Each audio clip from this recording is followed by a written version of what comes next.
Chicago's coming back, 7 years away, and NASCAR is walking right back into the house Kyle Busch built. 11 wins, all 3 national series. One of the wildest finishes this track has ever seen. And this time, when they roll into Chicagoland, Kyle Busch won't be there to see it. He passed away in May at just 41 years old, days after his final win.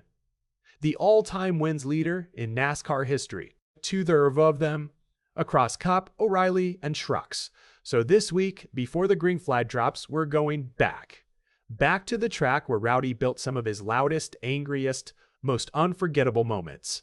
Because if you want to understand who Kyle Busch was as a driver, Chicagoland is a good place to start. This isn't just a highlight reel. This is a track Busch nearly owned. 2 Cup wins, 4 O'Reilly wins, 5 truck wins in just 6 starts. Numbers like that don't happen by accident. They happen because a driver refuses to lose. And one of those wins didn't just make headlines, it made enemies.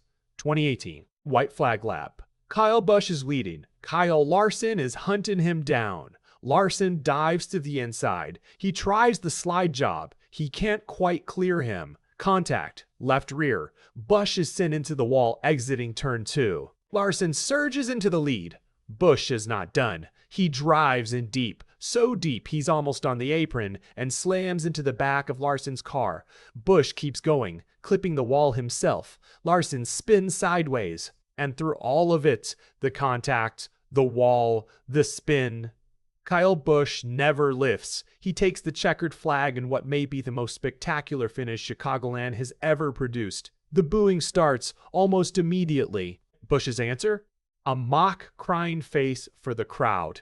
Then the line that outlived the moment itself. If you don't like that kind of racing, don't even watch. That was Kyle Busch in one sentence. Win however you have to. Explain nothing. But that Larson battle wasn't his first Chicagoland statement. It wasn't even his first one against a Hall of Famer. A decade earlier, it was Jimmie Johnson standing in his way, right in the heart of Johnson's 5-year championship reign.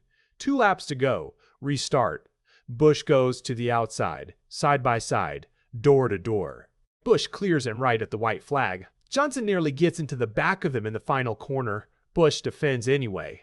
He wins by a couple of car lengths. 2 different eras, 2 different rivals. Same result. Busch out front, doing it the hard way. If you think that intensity was reserved for Cup Series Sundays, you're wrong.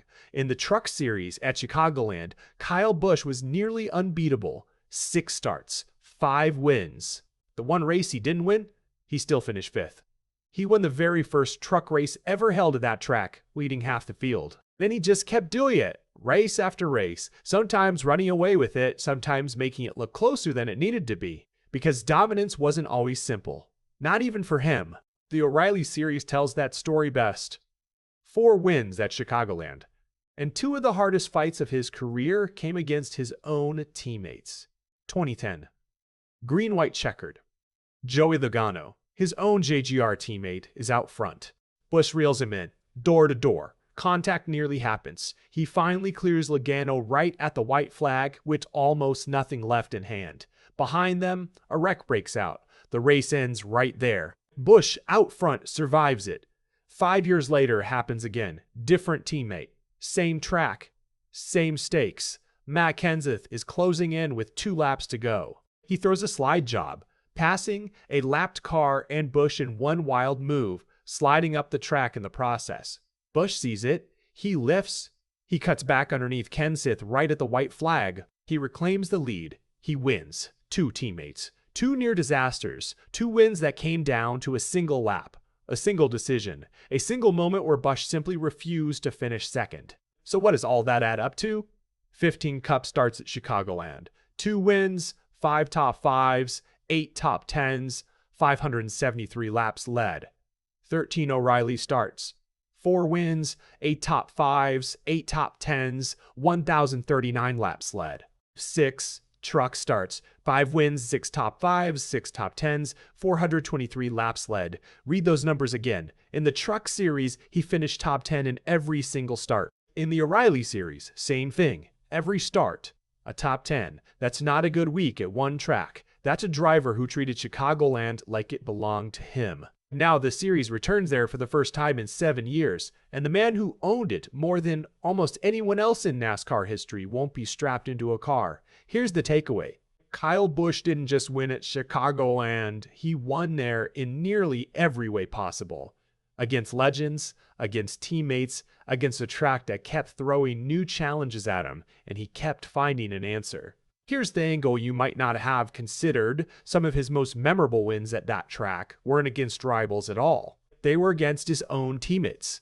Logano, Kenseth, men on his own team fighting him just as hard as anyone else on that circuit. So when NASCAR rolls back into Chicagoland this week and a new driver takes that checkered flag, is that moment going to feel like a fresh chapter for that track? Or is it always going to feel like it's happening in Kyle Busch's shadow? If you want to see how Chicagoland's return plays out and how the garage remembers Rowdy this week, hit subscribe and turn on notifications, because this story isn't finished either.